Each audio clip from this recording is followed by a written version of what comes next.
시작 기도는 성경 말씀 하나 읽겠습니다. 사도행전 4장 2장의 말씀입니다. 2장 42에서 47절의 말씀입니다. 성부와 성자와 성령의 이름으로 아멘. 그들은 사도들의 가르침을 받고 친교를 이루며 빵을 떼어 나누고 기도하는 일에 전념하였다.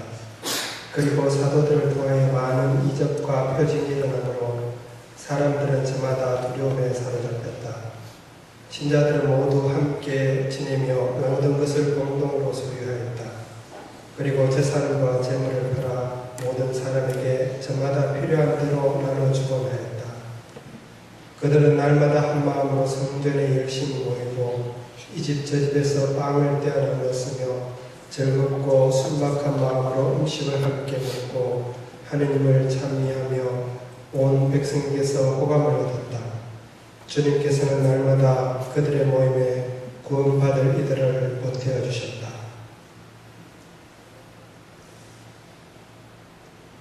성부와 성자와 성령의 이름으로 아멘. 이게 안 넘어가네요. 부대에 내가 할 때마다 좀 거기서 넘겨주시게 고맙습니다. 네, 반갑습니다. 좀 넘겨주실래요? 네. 저는 박강희 안드레아십니다. 소개받은 대로 저는 포항에 옛날에 군대 생활 한 적이 있고, 그래서 오늘 군대에서 같이 근무하던 형제자매님도 만났는데, 그리고 포항 죽도에서 28년 전에 보좌로 있었던 인연인데, 이 지역 성당을 제가 처음 와봤습니다. 그래서 그때 죽도 성당에 제가 보좌할 때 뵀던 분들도 있고, 그래서 근데 성당은 낯설지만 그래도 아는 분들이 있어서 그렇게 낯설게 됐습니다. 제가 사실은 강의를 잘 하지도 못하고 또 이렇게 강의하는 것 별로 즐겨하지를 않는데 송신부님이 부탁해서 어쩔 수 없이 제가 나왔습니다. 그래서 혹시 제 강의가 재미없고 또 제가 강의하면서 아주 재미있는 얘기 이런 거는 1도 없습니다.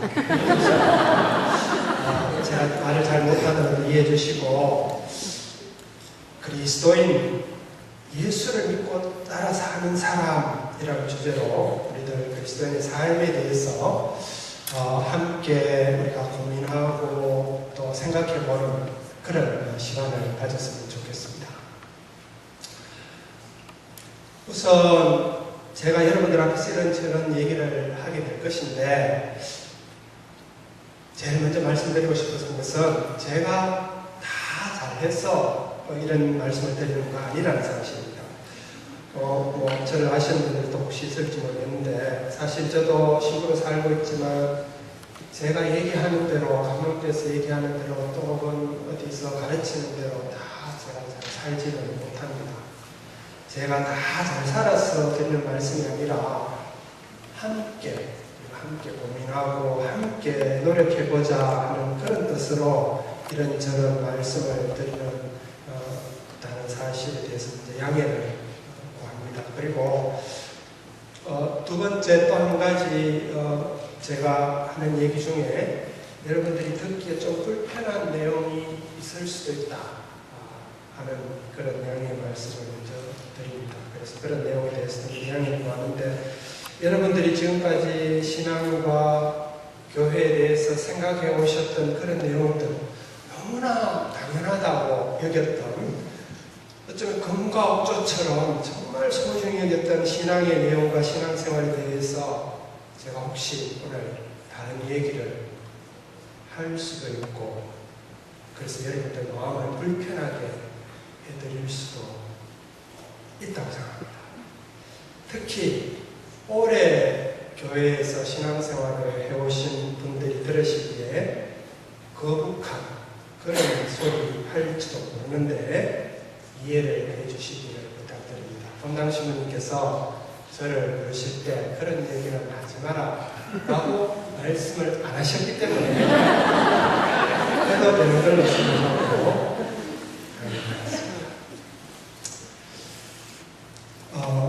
오늘 지옥성당 오면서 사실 저는 지옥성당 본당 공동체에 대해서는 전혀 아는 게 없어서 이 지옥본당 성당 공동체는 어떤 신앙 공동체인지 또 신자들은 어떤 분들인지 궁금해서 제가 공부를 좀 해봤습니다. 같이 한번 보도록 하겠습니다. 우선 지옥성당은 2010년 이동성당에서 분가해서 설립된 8년 9년 그죠? 네, 된 본당이고 현재 교적사항 신자 수는 2,460여 명. 그 다음에 주일 미사에는 제가 정확하게 모르겠는데 한 700에서 800 정도 주일 미사에 오시는 걸로 제가 파악을 했습니다. 그러니까 한 30% 정도 그죠? 교적사항의 한 30% 정도 주일 미사 참여한다. 이렇게 보면 되겠고요. 그 다음에 사법위원회를 이렇게 보니까 12개 위원회가 있고 그 다음에 구역협의회가 들어가는 걸 제가 봤고요. 그렇게 사무위원회 구성되어 있고 구역협의회는 8개 구역 46개 제가 세봤는데 맞는지 모르겠습니다. 혹시 구역협의회는 그리고 또 레지오는 3개 꾸리아에 39개 프레시디움. 네. 그래서 제가 39개 프레시디움 한 곱하기 10 하면 400명 정도 되죠. 맞아요? 그 정도 안 돼요? 10을 내가 너무 높게 잡았습니다.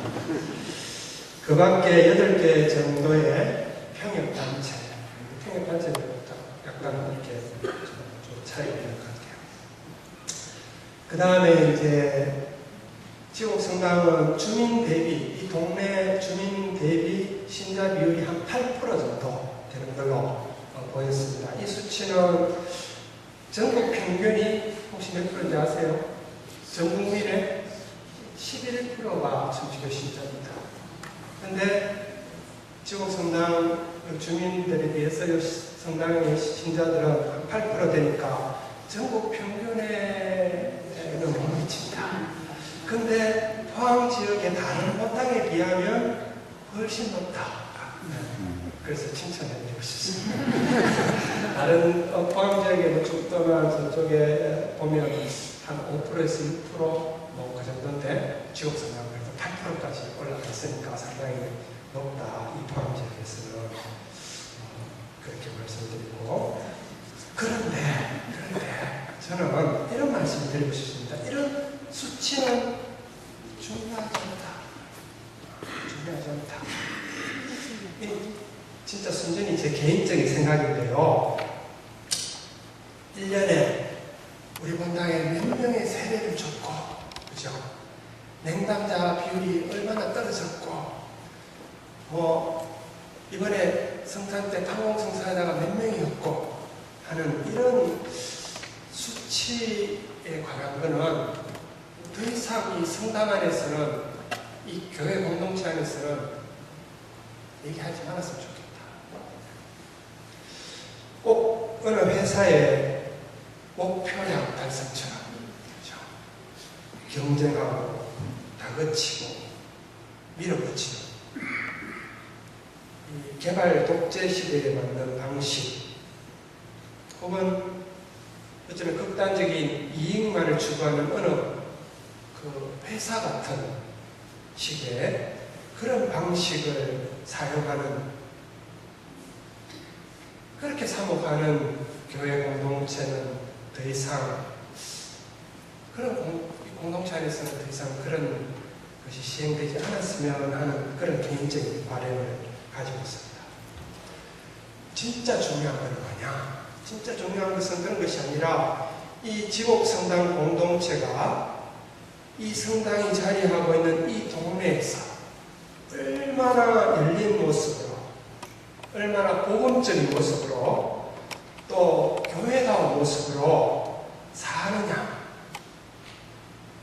혹은 신자 개개인이 정말 복음 말씀에 따라 자기가 사는 데서 그리스도인답게 사느냐 하는 문제가 더 근본적이고 우리가 관심을 가져야 할 부분이라고 생각합니다. 이런 것을 어떻게 숫자로 표시할 수가 있겠습니까? 계량적으로 이런 것을 만들어낼 수가 없습니다. 숫자로는 더 이상 더 의미가 없습니다. 왜냐하면 여러분들 복음화율 하는 말 들어보셨죠? 아까 뭐 주민대리 신자 복음화율 8%다. 세례만 다 받으면 복음화 됐느냐? 주민의 8%가 신자다. 그러면 그게 복음화 된 거냐? 라고 말할 수 있습니까? 복음화라는 말이 무엇입니까?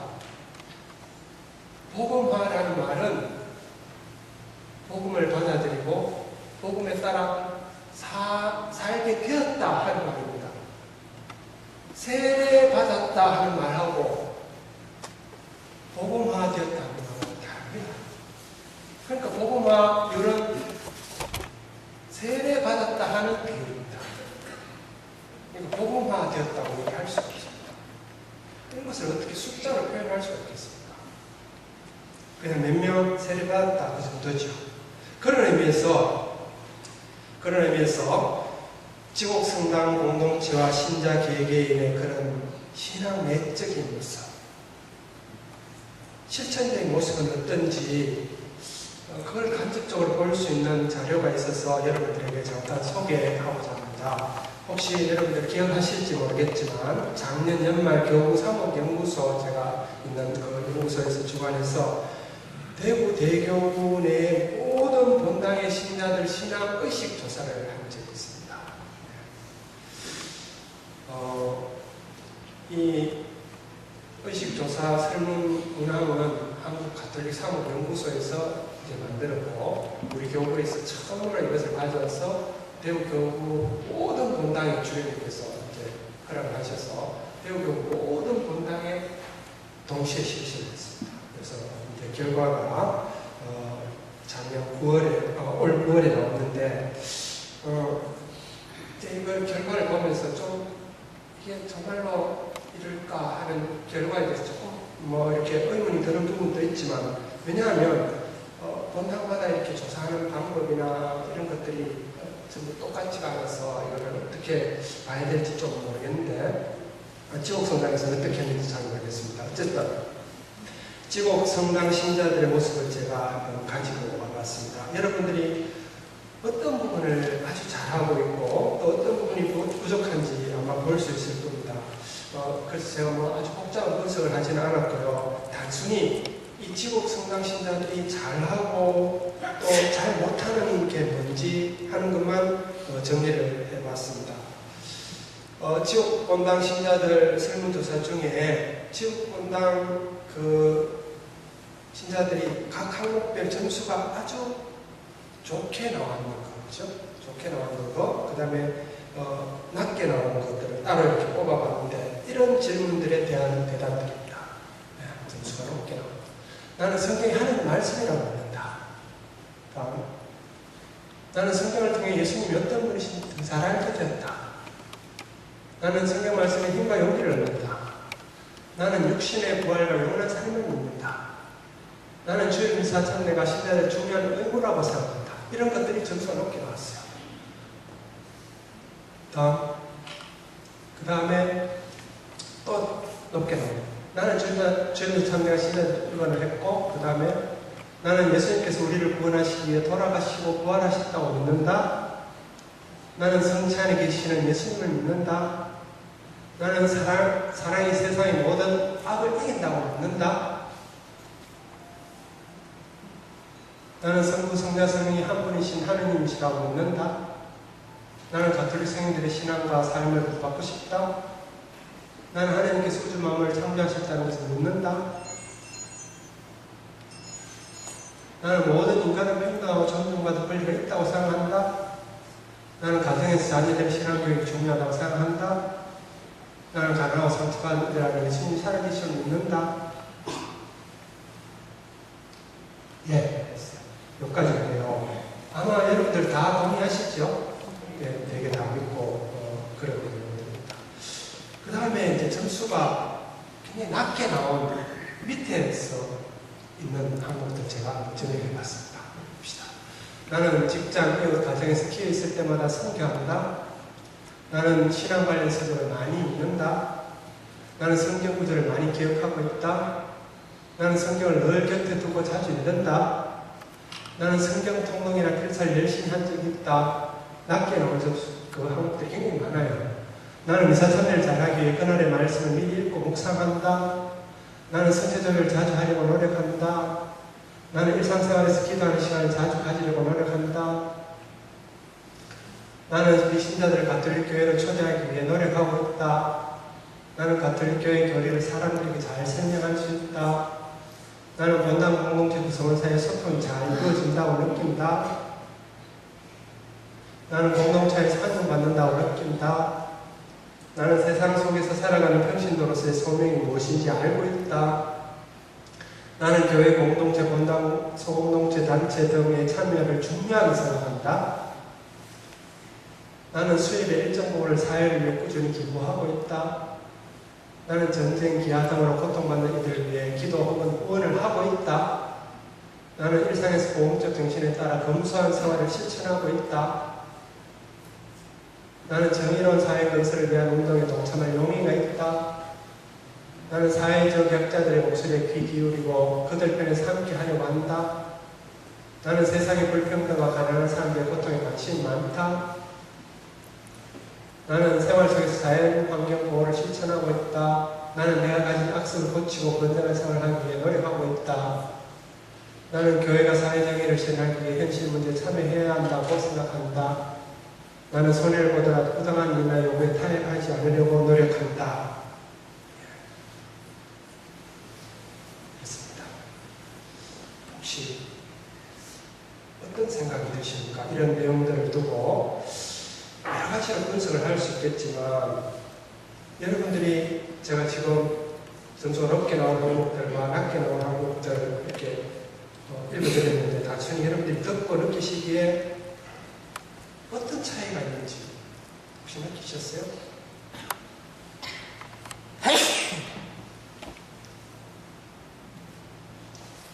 내가 이거 빼보겠습니다.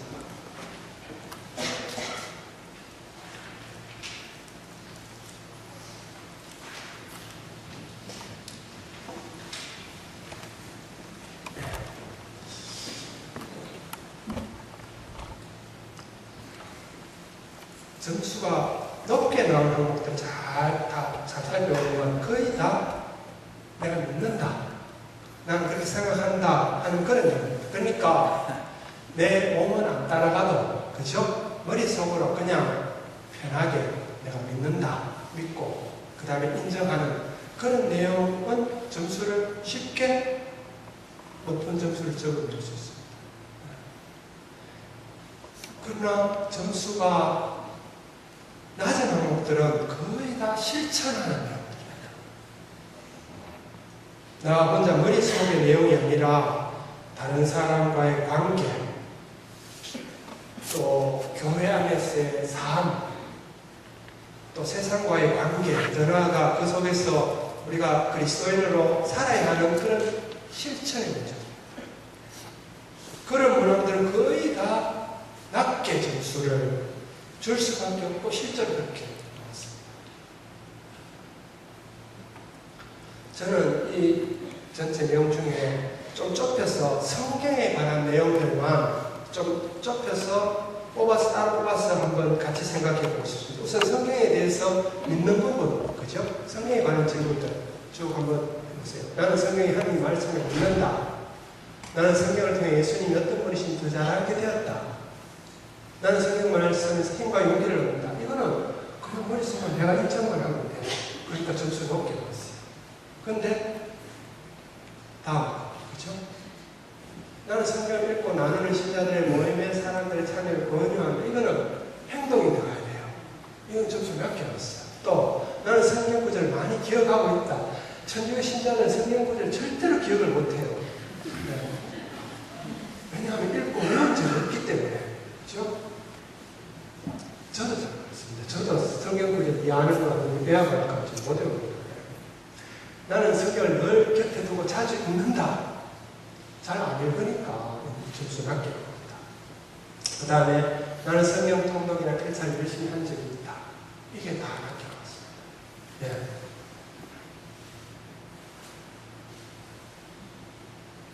이 문항들에 대한 답은 이곳 지곡성당만 낮게 나온 것이 아니라 대부분의 모든 분당에서 하나도 예외 없이 모든 분당에서 낮은 결과가 나왔습니다. 왜 그런가? 왜냐하면 아까도 말씀드린 대로 우리가 그냥 머리로 인정하고 생각하고 고백하는 것은 쉽게 할 수 있는 내용이지만 머리가 아니라 행동으로 뭔가를 해야 하고 또 내 노력을 기울여야 하고 또 애를 써야 하는 그런 실천은 잘하지 못하기 때문에 잘하기 힘들기 때문에 그렇다고 저는 생각을 합니다. 그런데 이게 정말 중요한 문제입니다. 왜냐하면 우리 그리스도교 신앙은 우리 신앙만 그런 것이 아니고 모든 종교가 다 그렇지만 우리 그리스도교 신앙은 이 머리로 그리고 입으로만 인정하고 믿고 고백하는 종교가 아니기 때문입니다. 일반적으로 우리가 종교를 가진다 하는 말이 무엇입니까? 종교를 가진다. 내가 어떤 사람이 종교를 가진다 하는 말은 무엇을 합니까?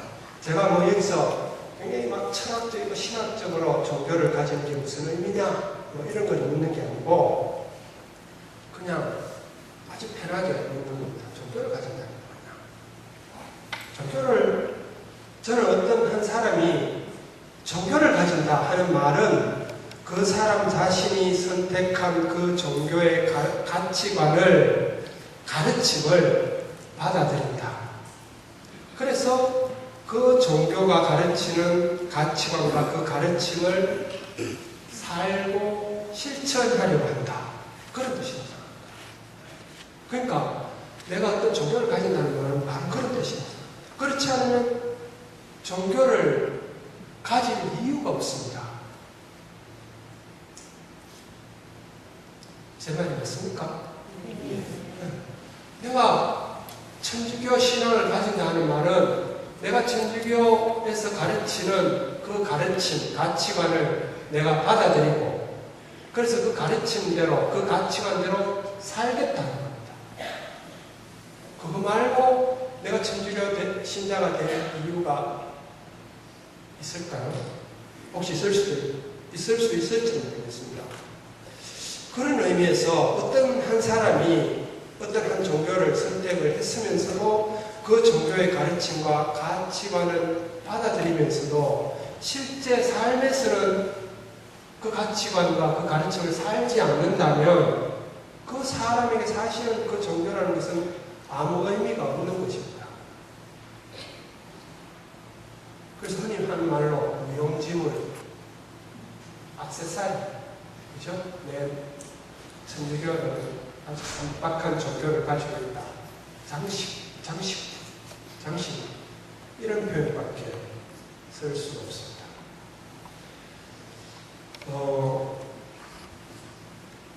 종교 사회학적으로 우리나라 사람들에게 유독 개종 현상이 심합니다.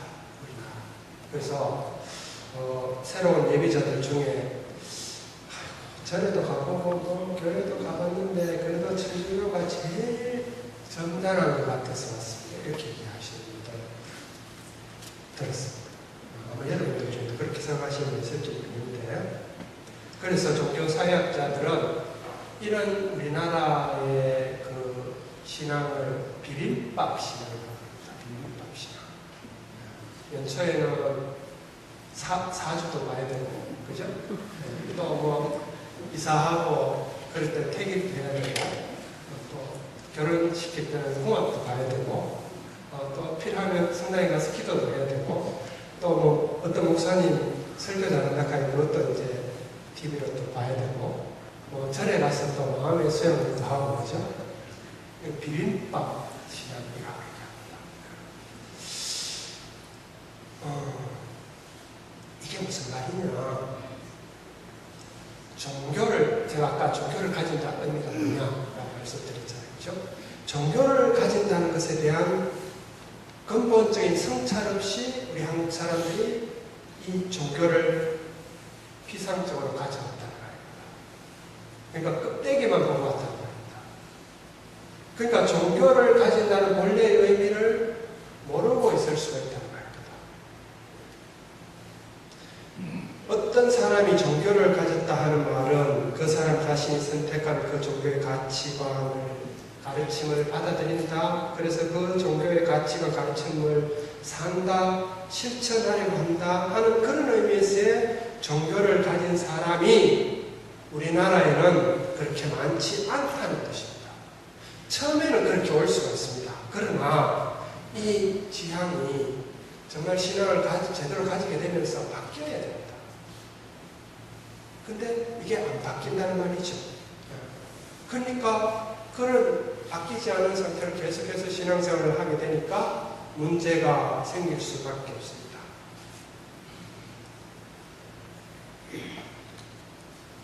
우리 삶 속에 얼마나 다른 종교의 영향이 들어와 있는지 제가 예를 한번 들어볼까요? 신부들한테 그런 질문을 많이 합니다. 다시 태어나면 사제가 되시겠습니까? 다시 태어난다는 뭡니까? 윤회잖아요, 윤회. 우리가 다시 태어납니까? 하나님 앞에 부활하는 사람은 있어도, 그죠? 다시 태어나는 일은 없습니다. 근데, 신부님 다시 태어나도 사대의 길을 가시겠습니까? 이 말 자체가 벌써 그리스도교적이지 않습니다. 우리는 다시 태어나지 않습니다. 아이고, 우리 옛날에 전생에 무슨 인연이 있는 거예요. 이거는 윤회를 바탕으로 한 불교의 신앙을 표현하는 겁니다. 천주교 신앙은 이 표현을 쓸 수가 없습니다. 이런 것들이 굉장히 우리 신앙 안에 많이 들어와 있습니다. 이걸 토착하라고 얘기할 수는 없습니다. 신앙의 근본과 다른 내용들이 들어있습니다. 근데 그냥 여사로 우리가 보통 씁니다.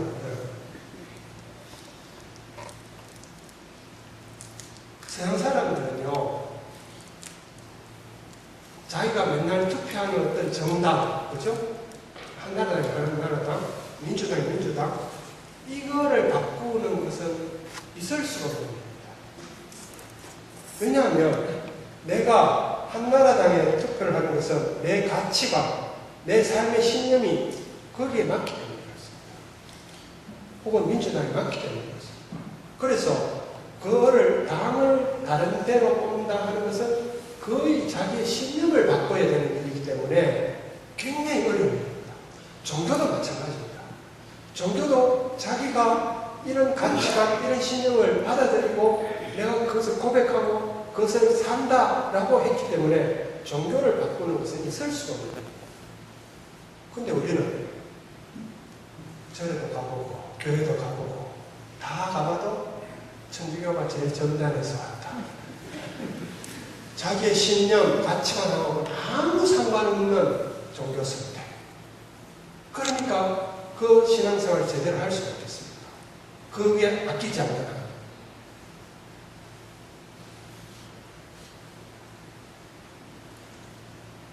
그래서 이런 종교를 가진다는 의미에서의 문제점이 여러분들 신앙의식 조사의 결과에서도 그대로 드러나고 있다고 해야 할 것입니다.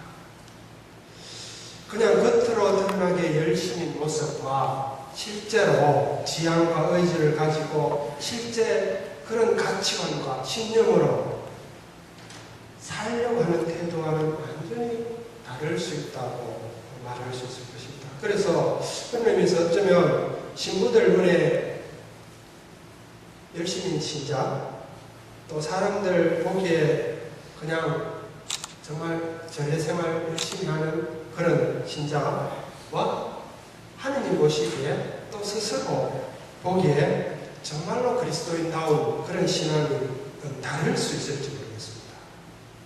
그래서 믿어야 하는 것이 첫 번째고요.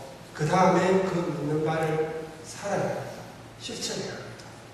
그래야 종교를 가진 사람, 더 나아가서 그리스도교 신앙을 가진 사람이라고 말할 수 있습니다. 제가 잘 해야 된다. 그죠? 그 신앙생활을 잘 해야 된다. 라고 표현하지 않았다는 사실을 주목해 주시면 고맙겠습니다. 그런 지향을 가지고, 그런 의지를 가지고 노력하며 사는 것이 중요합니다. 우리한테 잘 사는 것이, 잘 하는 것이 중요하지 않다는 거죠. 예를 들면, 전례만 한번 봅시다. 전례 틀린, 본당신 혹시 그러신지 모르겠는데, 제가 들었었으니, 전례를 틀리면 막 화내고 막 야단치는 분도 있죠. 전례를 우리가 진짜 잘 해야 될까요? 물론, 연습하고 잘 하면 좋겠죠. 근데 틀릴 수도 있잖아요. 실수할 수도 있잖아요. 잘 못할 수도 있잖아요. 잘하는 사람만 전례에 참여한다면 진짜 글 잘 읽고 똑똑한 사람만 올라갑니다. 근데 전례에는 진짜 누구나 다 올라갈 수 있습니다. 그런 의미에서 잘하는 것이 중요하지 않습니다. 이 전례에 있어서는 특히나 굉장히 이 엘리트주의, 그죠? 이런 것들이 우리 교회에 있는 것 같아요. 제가 내당성당에 주임식을 했는데, 내당성당은 소공동체만 하는 겁니다. 그래서 수련이 있어도 전례 이거를 제대 꾸미는 것부터 독서, 복사 모든 것을 공동체가 돌아가면서 한 주씩 맡아서 합니다. 그러니까 사람이 없으니까, 그죠? 잘 걷지도 못하는 할머니가 독서하러 옵니다. 잘하는 사람만 한다면 그 사람은 절대로 독서를 올라올 수가 없습니다. 근데 올라오는데요. 빨리빨리 좀 준비해서 올라오면 좋겠는데, 다 하고 나서, 아이고, 안경을 어디 갔노? 그러면서. 그래가 계단도 잘 못 올라와요. 이래 어쩌든지 하나씩 올라와가지고, 그죠? 책 창이라고 딱 찾아냅니다. 그래가 안경 끼고 이제 억지로 독서를 하는 거예요. 잘하는 사람만 전례에 참여한다면 그 할머니 절대로 전례에 참여할 수 없죠. 그런데 그 자매님, 할머니 하시는 말씀이, 신부님, 내가 제대에 올라가서 독서를 했습니다. 너무 기쁩니다. 이렇게. 그러니까 우리가 잘하는 것이 중요한 것이 아니고 함께 하려고 하는 거죠. 이게 중요합니다. 이게 복음적인 정신입니다. 잘하는 것은 복음적인 정신입니다.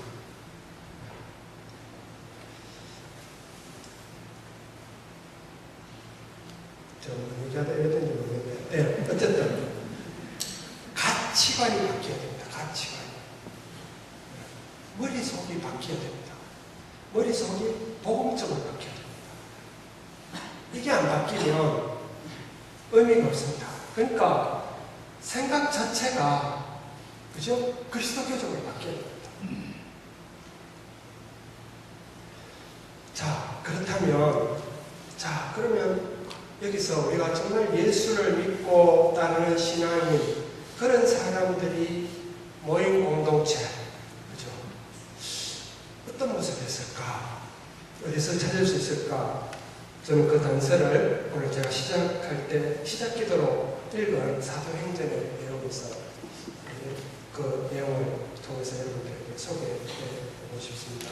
다시 한번 제가 읽어보겠습니다. 2장 42절에서 47절. 그들은 사도들의 가르침을 받고 친교를 이루며 빵을 떼어 나누고 기도하는 일에 전념하였다. 그리고 사도들을 통해 많은 이적과 표징이 일어나므로 사람들은 저마다 두려움에 사로잡혔다. 신자들은 모두 함께 지내며 모든 것을 공동으로 소유하였다. 그리고 재산과 재물을 팔아 모든 사람에게 저마다 필요한 대로 나누어주고 하였다. 그들은 날마다 한 마음으로 성전에 열심히 모이고 이 집 저 집에서 빵을 떼어 나누었으며 즐겁고 순박한 마음으로 음식을 함께 먹고 하느님을 찬미하며 온 백성에게서 호감을 얻었다. 주님께서는 날마다 그들의 몸에 구원받을 이들을 보태주셨다. 제가 정리를 한번 해보겠습니다. 사도행전 2장도 있고 4장도 있고 8장도 이 공동체인데요. 초대교회 신자들이 어떻게 살았는지 내용이 나와 있는 구절들입니다. 그래서 이걸 정리를 하면 첫 번째로 사도들의 가르침을 받고 성경이, 그러니까 사도들의 가르침을 받았다 하는 말은 그때 당시에는 성경이 없었잖아요. 그렇죠? 아직 기록되기 전이니까 예수님이 돌아가시고. 그래서 사도들이 예수님의 말씀과 행적을 전했다는 말입니다. 그러니까 오늘날로 얘기하면 성경 말씀을 들었다 이 말입니다. 성경 말씀을 읽고 묵상했다. 하느님 말씀을 듣고 사는 신자 공동체입니다. 이게 첫 번째입니다. 초대교회. 두 번째, 친교를 이루고 함께 지내고 열심히 모이고 이 집 저 집에서 빵을 떼어 나누고 즐겁고 순박한 마음으로 음식을 함께 먹고 무슨 말입니까? 공동체를 이뤘다는 말입니다. 공동체. 공동체가 되었습니다. 어떤 이익 집단이나 모임이 아니라 하느님을 중심으로 형제 자매들이 모여서 공동체를 이뤘다. 공동체를 이루어서 친교를 나눴다. 친교를 나누는 교우들, 공동체. 이게 두 번째입니다. 그 다음에 모든 것을 공동으로 소유하고 재산과 재물을 팔아서 모든 사람에게 저마다 필요한 대로 나누어주고 공동으로 소유하고 같은 신자들끼리만 아니고 이웃들에게 필요한 사람에게 나누고 봉사하고, 그래서 나눔과 봉사를 실천하는 신자들 공동체. 이게 세 번째입니다.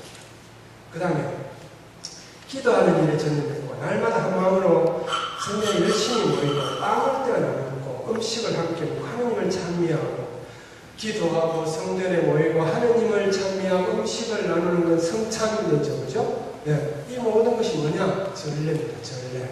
오늘날 치면 전례를 거행하는 그리스도의 공동체였다. 그 다음에 하느님을 찬미하며 온 백성에서 호감을 얻었다. 그래서 주님께서 날마다 그들의 모임에 구원받을 이들을 보태주셨다. 이건 뭡니까? 하느님을 찬미하고 전하는 모습, 이렇게 말과 행동으로 하느님을 전했다. 전교, 그죠? 선교하는 신자들 공동체. 이런 신자, 이런 삶을 사는 사람들의 모임인 교회의 공동체. 제가 다시 정리하겠습니다. 예수님이 돌아가시고 부활하신 후 예수님의 말씀과 행적을 그대로 따라 살았던 예수를 추종하던 신자들, 교회 공동체는 하느님의 말씀을 듣고 사는 사람 공동체, 서로 친교를 나누는 신자들 공동체, 나눔과 봉사를 실천하는 교우들 공동체, 선교하는 그리스도인 공동체, 전례를 거행하고 참석하는 교우들 공동체. 그래서 이거를 신학적으로 교회론에서는 교회의 5가지 기본 요소가 합니다. 교회의 구성 요소 5가지입니다. 그러니까 교회 공동체가 되기 위해서는 이 5가지 요소가 있어야 됩니다. 교회 공동체가 되기 위해서.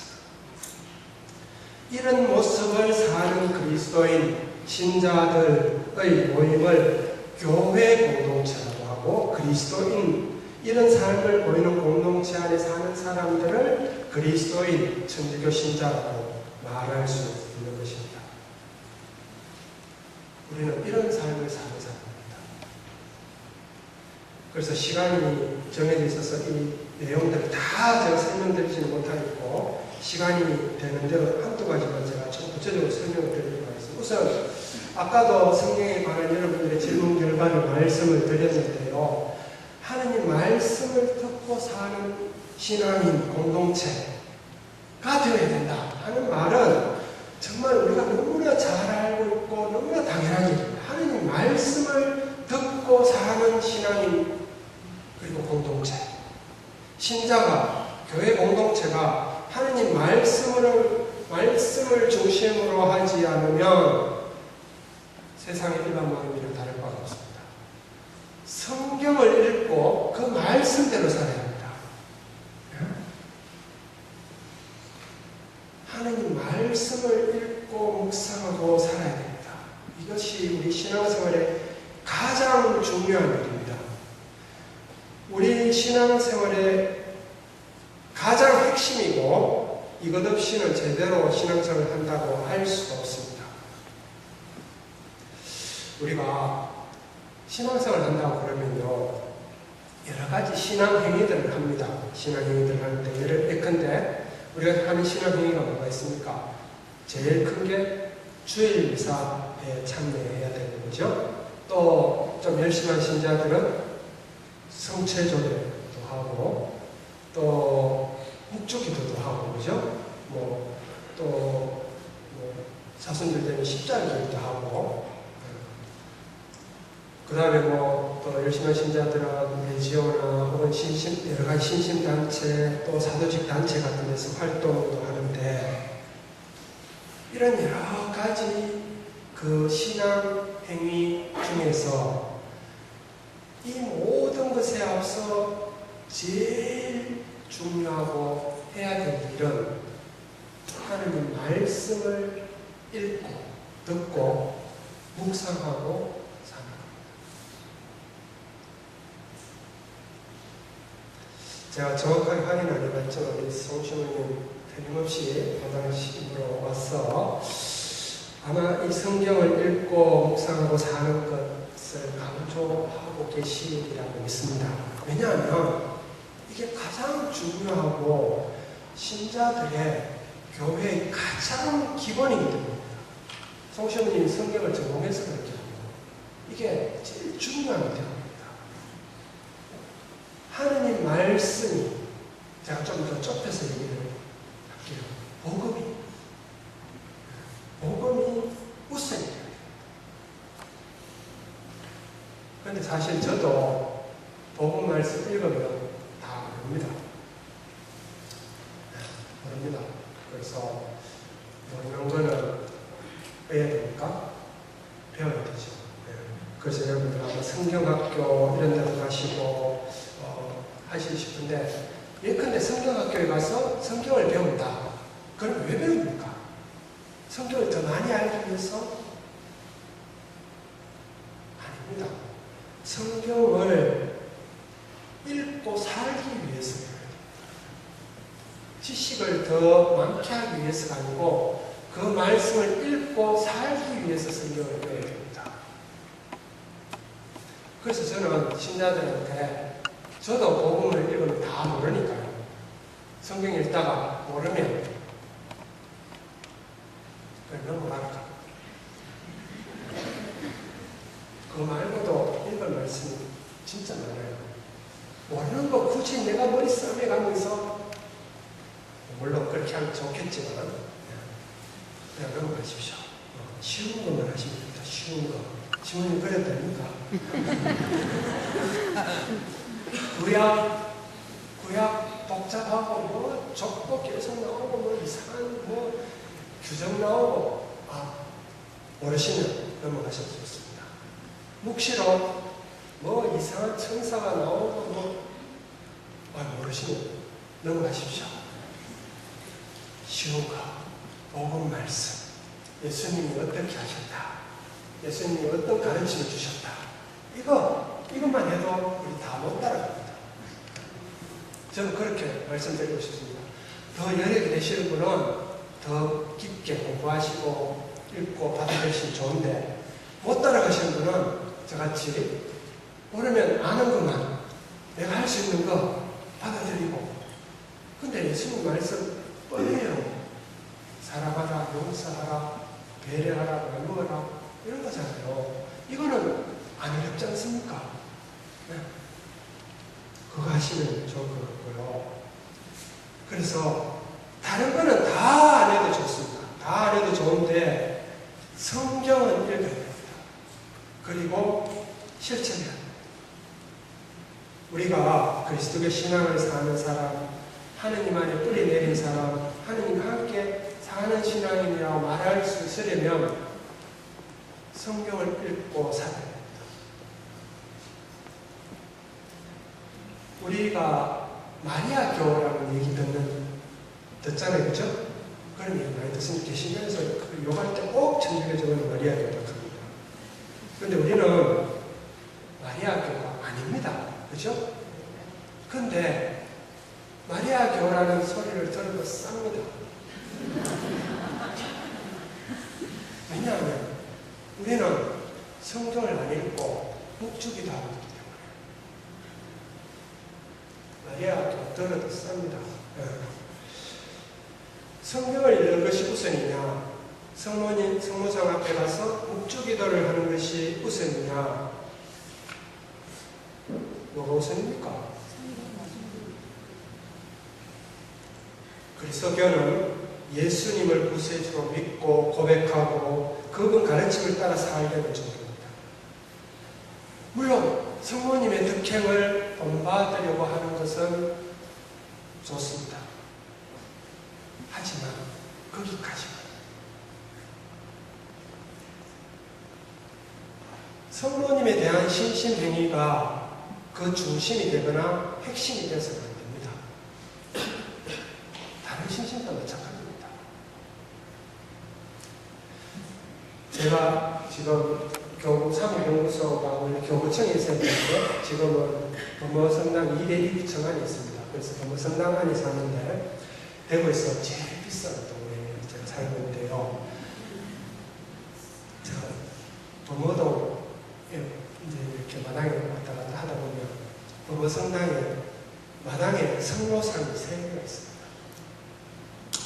올라오는 언덕에 옛날에 세운 성모상, 그 다음에 100주년 기념성전 앞에 왼쪽에 성모상, 또 성전에서 정면으로 100m 앞에 유치원 앞에 또 성모상, 마당에 성모상이 3개 있습니다.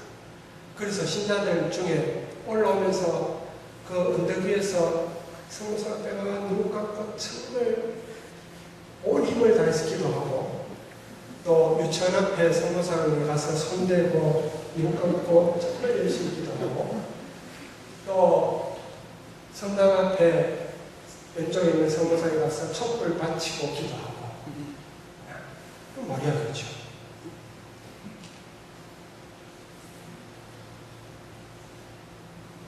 성모님에 대한 교리, 제가 이거 진짜 잘못하면 크게 욕먹을 수도 있는데 잘 들으십시오. 제가 혹시 했는 얘기 다 거두절미하고 적하다고 생각하면 안 됩니다. 심지어 신학자들 중에는 성모님을 공동구속주다 이렇게 표현하시는 분도 있어요.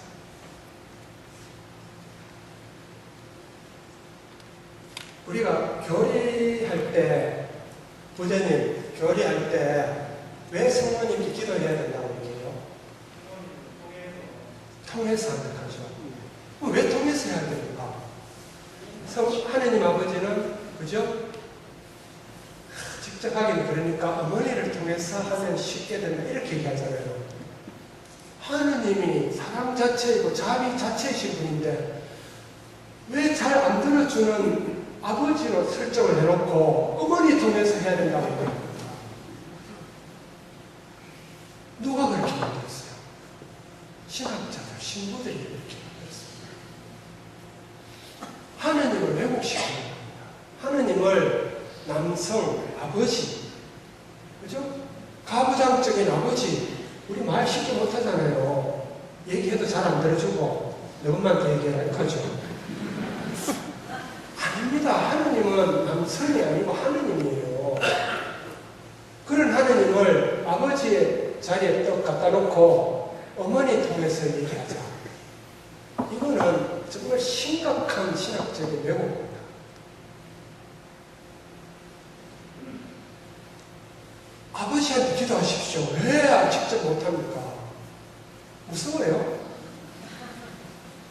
이게 잘못된 겁니다. 성모님은 정말 모범적인 신앙인, 그죠? 구세사에서 중요한 역할을 하신 분, 네. 거기까지.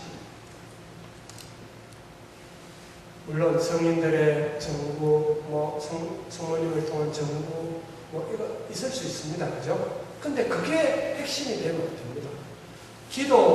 기도하셨냐고 물어보면요. 아이고, 선생님 바빠 묵주기도를 못해서 이렇게 합니다. 기도는 묵주기도. 아닙니다. 성경을 읽는 것이, 성경을 읽고 묵상하고 그대로 살겠다고 하는 것이 기도입니다. 묵주기도가 기도가 아니고요. 아침 기도, 기도서에 있는 기도 안 해도 됩니다. 그건 하나의 예일 뿐입니다. 그거 안 하면 아침 기도 안 하는 겁니까? 아침에 일어나면 성공을 걷고 오늘도 예수님 말씀대로 열심히 살겠습니다. 끝. 뭐 부족한 게 있습니까?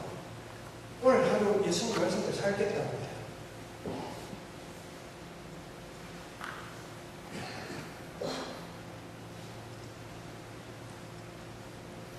하느님에 대한 왜곡, 그 다음에 부모님에 대한 왜곡, 이거 우리가 진짜 머릿속에 바꿔야 됩니다.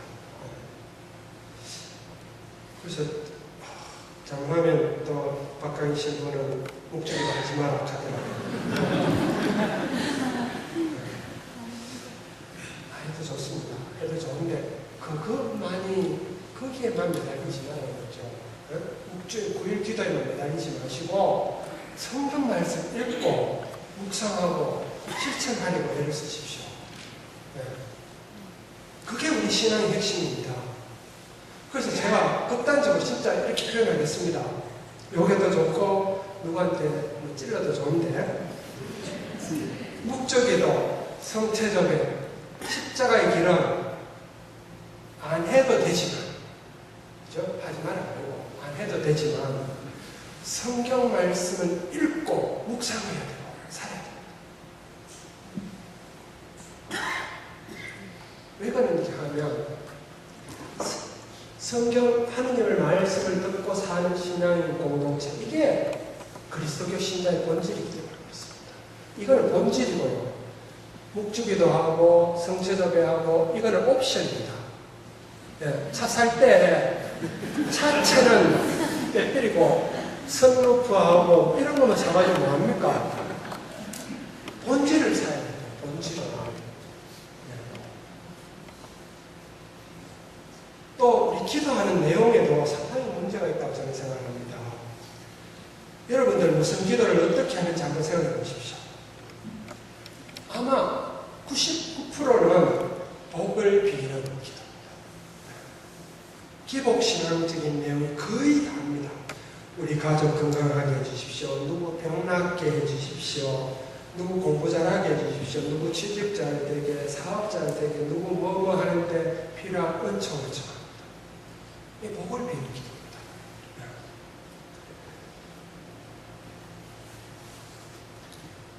이런 자기를 위한 기도를 넘어서서도 보면 이 기도하는 내용들을 보면 대개 다 청하는 겁니다. 그죠? 평화를 주시고, 좀 폭을 넓혀서 평화를 주시고, 세계 평화를 주시고, 그 다음에 남북 통일이 되게 해주시고, 전쟁이 일어나지 않게 해주시고, 교구가 발전되게 해주시고, 세상에 복음화가 이루어지도록 해주시고, 이렇게 기도합니다. 좀 통크게, 그죠? 제가 예를 한번 들어볼게요. 이거 매일 미사에 예로 나와 있는 기도입니다. 이렇게 기도합니다. 가정 공동체를 위하여 기도합시다. 사랑이신 주님, 생명을 전달하고 지키는 작은 교회인 가정을 보시어 부부를 사랑으로 하나 되게 하시고 자녀들이 그 안에서 사랑을 체험하며 자라게 하소서. 또 다른 기도, 가난한 이들을 위하여 기도합시다.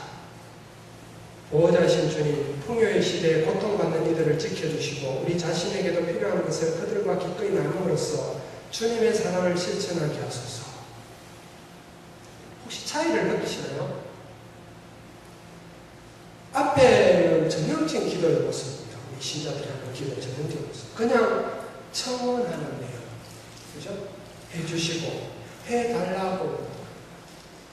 나는 어떻게 하겠다는 내용이 하나도 없습니다. 내 의지는 빠져 있습니다. 근데 그 다음 기도는 복음 말씀, 예수님 말씀에 따라서 우리 필요한 것을 우리 스스로 나눔으로써 주님 사랑을 실천하겠다 하는 우리의 의지가 들어가 있습니다.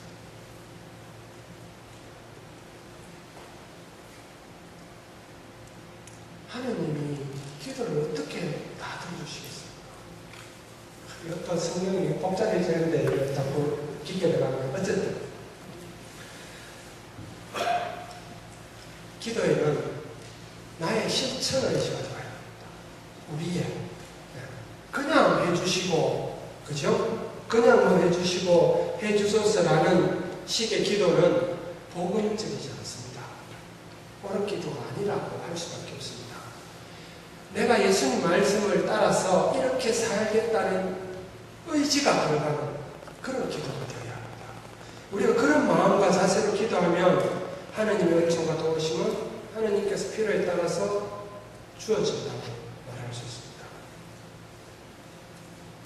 제가 다시 강조해 드리겠습니다. 기도에는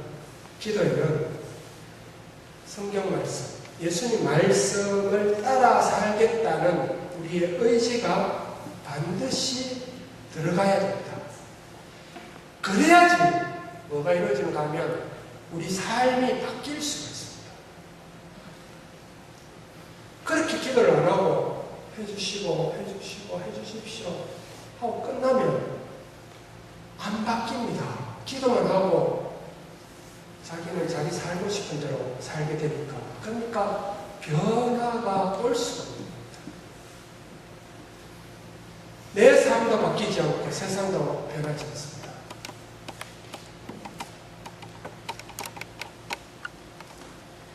그러니까 어렵게 생각하지 마십시오. 예를 들어서 마태복음 22장에 무엇이 가장 큰 계명이냐 라는 질문에 하느님 사랑하고 이웃을 내 몸같이 사랑하라 라고 복음에 나오잖아요. 그죠? 그러면 이 말씀 읽고 이웃을 혹은 내가 만나는 사람들을 나 자신처럼 사랑하며 오늘 살겠습니다. 단순하게 그렇게 기도하고 하루 종일 그 말씀대로 살려고 실천하려고 애쓰면 됩니다. 이게 기도고 이게 그리스도의 삶입니다. 잘하지 못해도 괜찮습니다.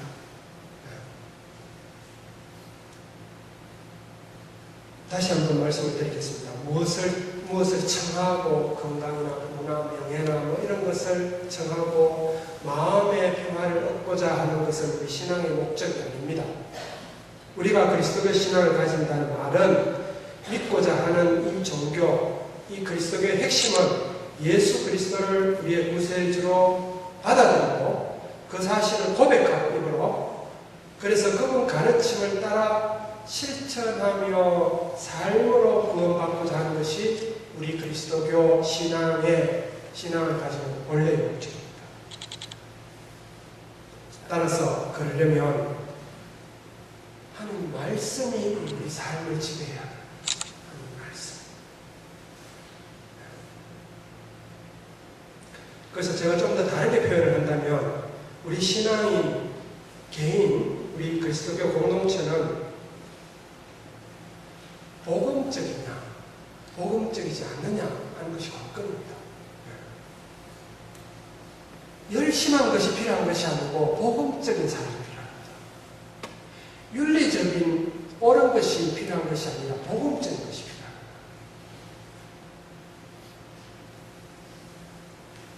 윤리적으로 옳고 열심한 것, 이것하고 복음적인 것하고는 다릅니다. 우리는 열심해서 되는 게 아니고 복음적이어야 합니다. 복음적. 평생을 신자로서 정말 열심히 살아도 복음적이지 않을 수 있습니다. 제가 이 얘기는 좀 죄송하지만 제가 집에 가서 저희 아버님이 93세신데 아이고 참 제가 매일 이사 가시고 하루에 목주기도 20단씩 하시고 아침 저녁 기도 선물도 사시고 뭐 평생 성당에서 봉사 다 하시고 그래서 제가 아버지한테 했습니다. 아버지는 열심히 하셔도 복음적이지 않습니다.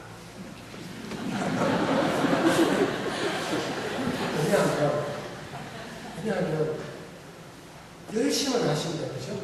이사 한 번도 다 빠지고 평일이사까지 다 가시고 목주기도 매일 하시고 열심히 하잖아요. 근데 당신 말과 행동은 복음적이지 않습니다. 다른 사람을 배려하거나 그죠? 더 적극적으로 도와주거나 구체적인 말씀 못 드리겠습니다. 그러니까 열심한 거하고 복음적인 거하고 다릅니다.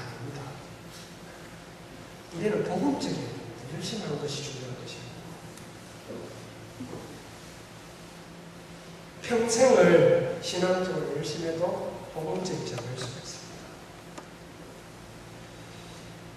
성당에서 열심히 한 그 내용이 길거리에서, 집에서, 이웃 안에서 실천되어져요.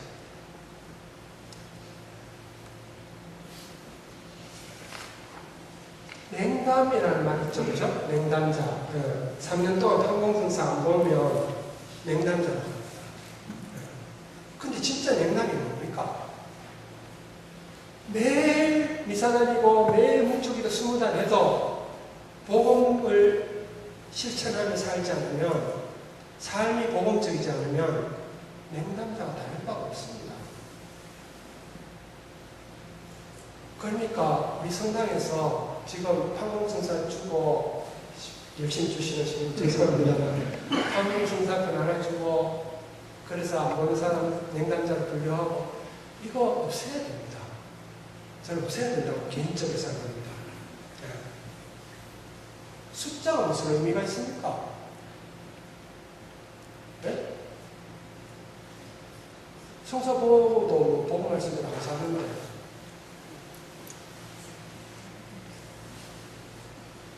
그리고 한 개인의 내적인 신앙의 문제를 교회가 성사표로 체크한다는 것, 이게 복음적인 것도 아니고 또 인간적인 측면에서도 신자 개개인을 성숙한 인격으로 대접하는 것이 아니고 굉장히 미숙한 존재, 그죠? 체크해야 되고 안 하면 냉담자를 분류하는 이런 행정적인 의미밖에 없다고 생각합니다. 저는.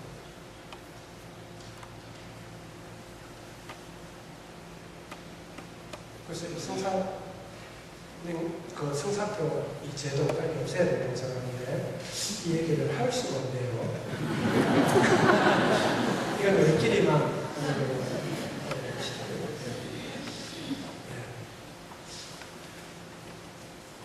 한 시간이 지났는데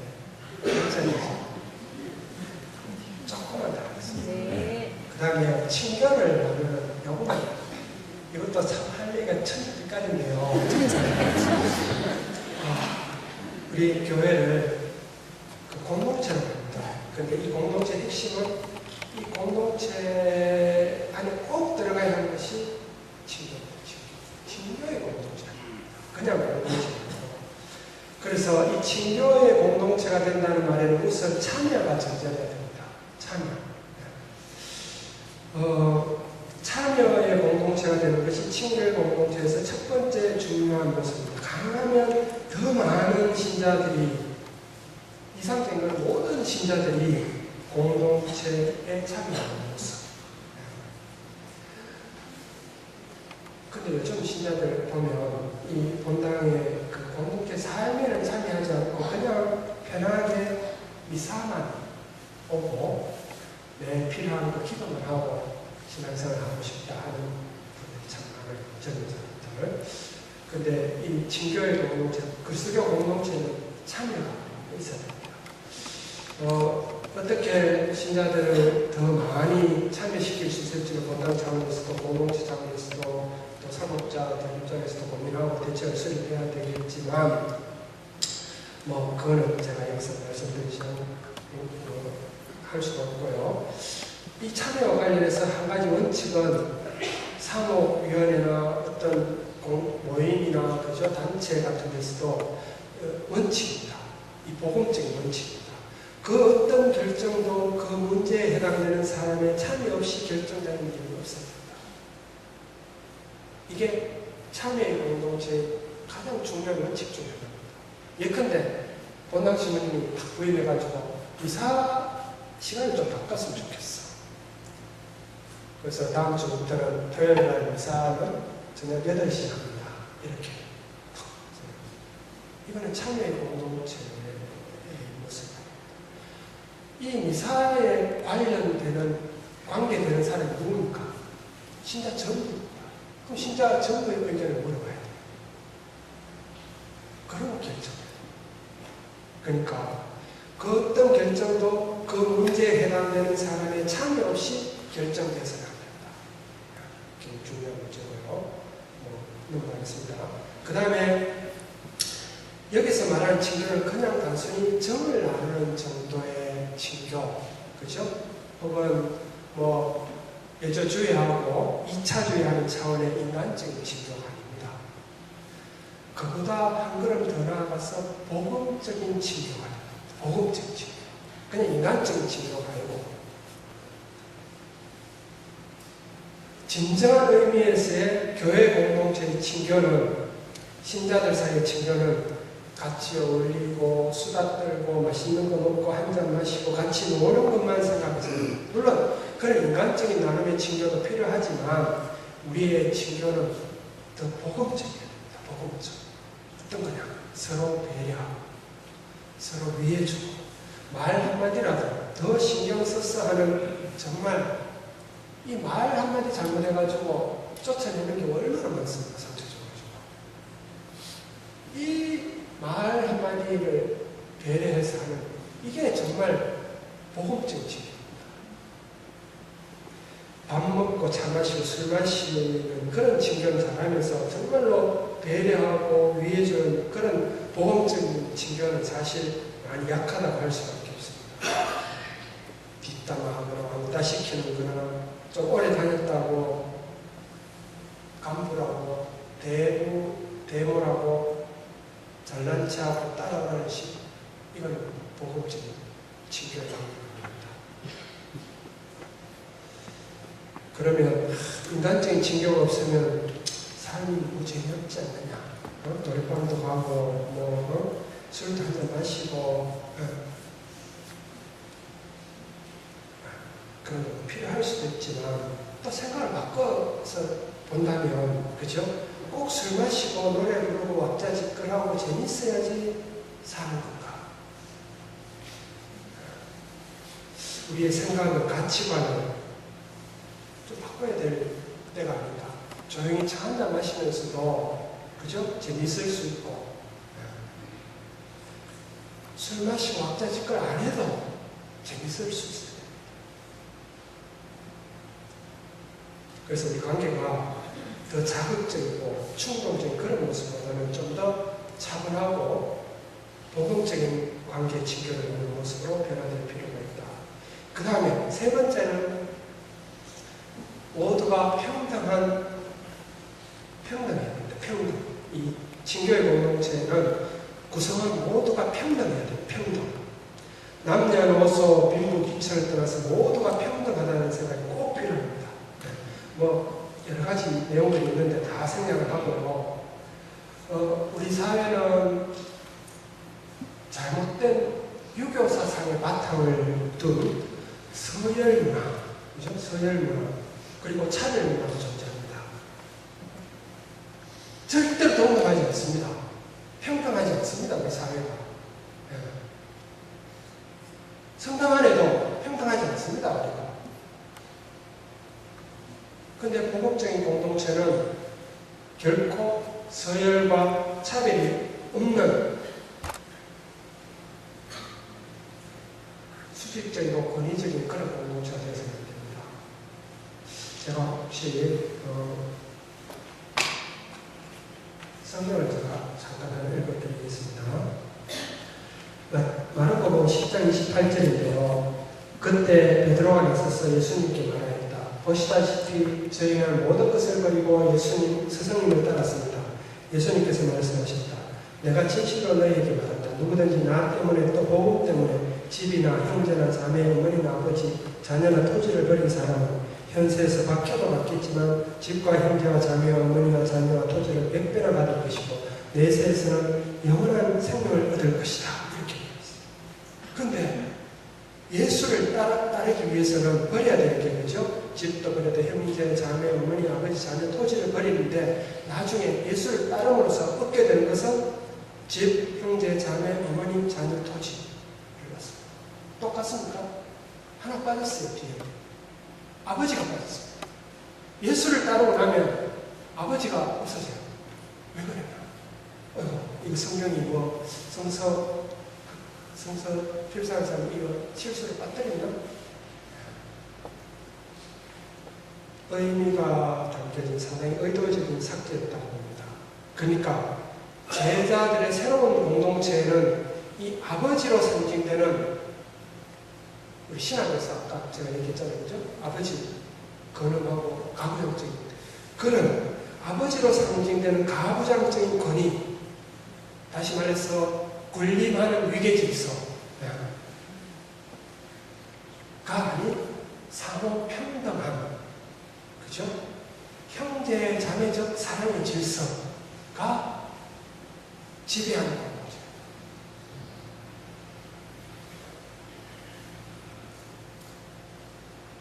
마태복음도 보면 이 세상 누구를 보고도 아버지라고 하지 마라. 왜 아버지라고 하지 마라? 그런 가부장적인 군인의 아버지를 부르지 마라. 서양말에 아버지를, 친구를 뭐라고 합니까? father라고 해요. 그죠? 아버지. 독일말에도 father거든요. 네? 아버지를 가지 마라 했는데 친구 보고 아버지를 해요. 이 복음적이지 않습니다. 심지어 독일말에는 교황님을 성부라고 합니다. 성부. 예수님이 그렇게 아버지를 빼고 평등한 관계가 되자고 했는데 교회 권위자들이, 신학자들이 오히려 예수님 말씀을 거슬려서 그런 위계질서적인 관계입니다.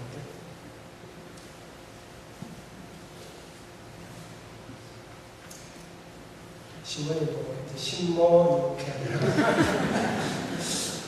어쨌든 교회는 예수님을 따르는, 예수님을 추종하는 공동체입니다. 그래서 이 공동체는 보듬어주고 보호하는 위계질서적인 아래위가 아니고 형제 자매적인 친교, 형제 자매적인 친교, 평등한 그런 공동체가 되어야 된다고 생각합니다. 그래서 우리 보면 특히 이제 본당생활 하다 보면 대부모, 본당 간부, 그죠? 본당 간부는 봉사자입니다. 봉사자. 그 다음에 성당에 오래 다닌 분, 또 직책 맡은 성직자, 수도자, 또 나이 많다고 이런 조건들이 군림하는 원인이 되어서는 안 됩니다. 교회, 친교를, 복음적인 친교를 나누는 공동체는 이런 조건으로 서열이 세워지고 누군가를 억압하고 강요하는 일이 없어야 합니다. 모두가 하나님 앞에 평등하고 그래서 존중하는 모습, 서로 위해주고 배려하는 새로운 형제자매적인 친교의 공동체가 되어야 합니다. 이 정도로 얘기를 하고요. 마지막으로 이제 결론에 이 말씀을 드렸습니다. 내용이 반복돼야 된다. 내용이 반복돼야 된다. 무슨 말인가 하면 우리가 살고자 하는 교회 공동체의 이상적인 내용이 또 신자 개개인의 실천이 우리가 하는 방법에서, 사는 방법에서도 드러나야 된다. 그러니까 복음적인 방법으로 복음적인 내용을 살아야 된다는 거죠. 예를 들어서 본당 시부님이 우리 이런 공동체를 만듭시다. 친교의 공동체, 서로를 위해주는 공동체를 만듭시다. 복음 말씀을 실천하는 이런 공동체를 실현합시다. 라고 신자들에게 얘기를 하면서 그 사모하는 방법 또 그런 복음적인 방법입니다. 복음적인 공동체를 만들려고 하면서 독재적으로 하거나 소통하지 않고 참고 기다리지 못하고 호통을 친다면 이 내용과 방법이 다른 모습이 되는 것입니다. 그러니까 내용과 방법이 같아요.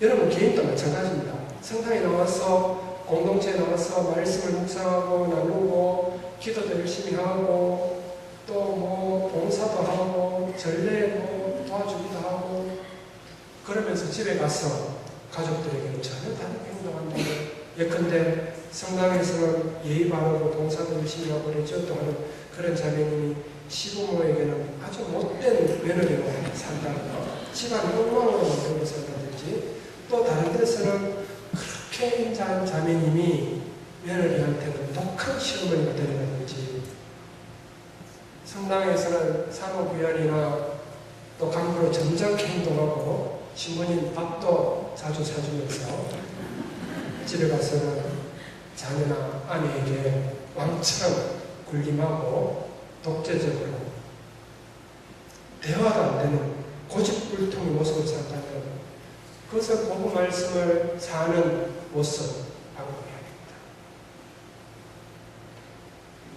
내용과 방법이 같아야 합니다. 이게 같아야 됩니다.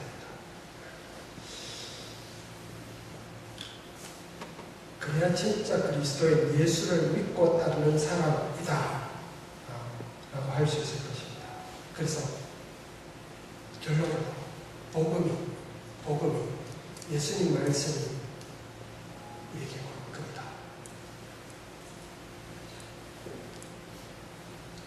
마지막 결론으로 말씀드리겠습니다. 마친 기도 영광송 마치겠습니다. 성부와 성부와 성부의 이름으로 아멘. 영광이 성부와 성부와 성부님께 처음과 같이 이제와 항상 영원히 아멘. 성부와 성자와 성부의 이름으로 경청해 주셔서